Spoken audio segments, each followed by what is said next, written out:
சென்னையில் பேட்டரி மூலம் இயங்கக்கூடிய அதிநவீன பேருந்தின் சோதனை ஓட்டத்தை போக்குவரத்து துறை அமைச்சர் திரு எம்.ஆர். விஜயபாஸ்கர் ஆய்வு செய்தார்.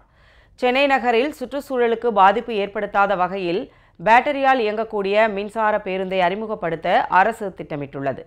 இதற்காக வடிவமைக்கப்பட்டிருக்கும் இந்த பிரத்யேக பேருந்தின் சோதனை ஓட்டம் இன்று நடைபெற்றது. பல்லவன் இல்ல பணிமனையில் நடைபெற்ற இந்த சோதனை ஓட்டத்தை அமைச்சர் திரு எம்.ஆர். விஜயபாஸ்கர் ஆய்வு செய்தார்.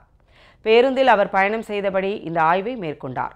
பின்னர் இதுகுறித்து செய்தியாளர்களுக்கு பேட்டியளித்த அவர், இந்த பேட்டரி பேருந்து மூலம் புகை மாசோ ஒலி மாசோ ஏற்படாது என கூறினார்.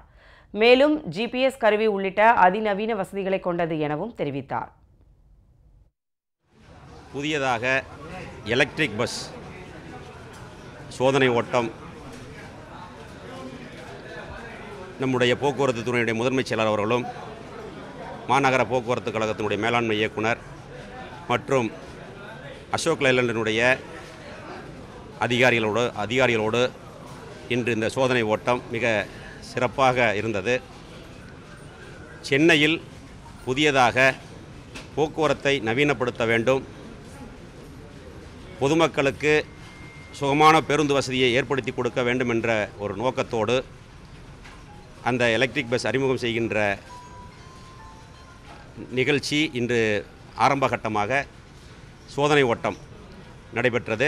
அந்த சோதனை ஓட்டத்தில் அந்த பேருந்து மிகவும் நல்ல முறையில் இயங்குவதை இன்று இயக்கி சோதனை ஓட்டத்தில் பார்த்தோம். இனி வரும் காலங்களில் அதை நிரந்தரமாக இயக்குவதற்கு உண்டான ஏற்பாடுகளை மாண்பு இதய தெய்வம் புரட்சித் தலைவி அம்மாவுடைய அரசு முனைப்போடு செயல்படுத்தும்.